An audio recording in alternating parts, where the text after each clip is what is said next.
Welcome back for a mini message today. We're looking at Genesis 20 verses 8 through 10.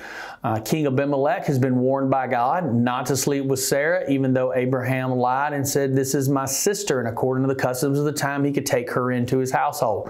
So God has stepped in, has threatened Abimelech's life, the life of his people, because of how important Abraham and Sarah are to the nation of Israel and to the coming Messiah, that the Messiah would come through the line of Abraham, down through Isaac, Jacob, all the way down through to Judah, to David, and on forward, all the way till we get to Mary and Joseph. So Abimelech is unhappy after he's found out from God what has happened. Listen to verse 8. Abimelech got up early the next morning and quickly called all his servants together. When he told them what had happened, his men were terrified. Then Abimelech called for Abraham. "What have you done to us?" he demanded. "What crime have I committed that deserves treatment like this, making me and my kingdom guilty of this great sin? No one should ever do what you have done. Whatever possessed you to do such a thing?" Okay, this is kind of sad.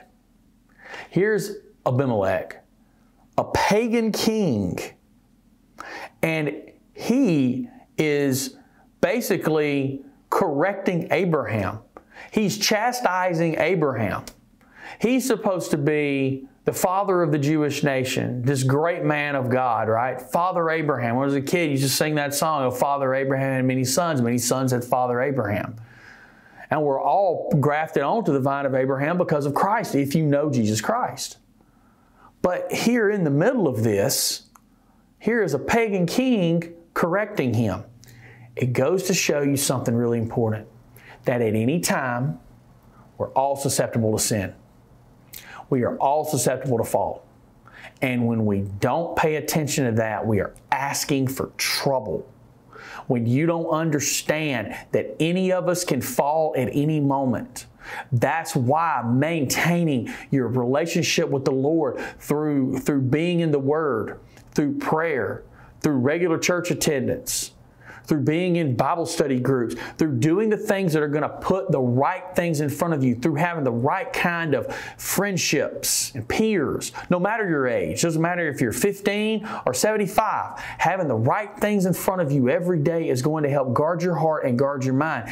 Abraham slipped in this. And it is a logical question that Abimelech asks. What possessed you to do such a thing? That's illogical. I mean, Abraham here did not have the Lord in view when he did this.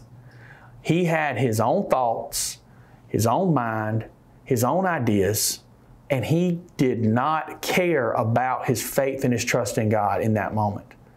He would never say that. That's what his actions say. And his actions spoke louder than any words he could say in this moment. So guard your heart, guard your mind, understand your susceptibility to sin, and surround yourself with the right things, the right activities, and the right people that won't tear you away from God, but will draw you closer to Him. Be blessed.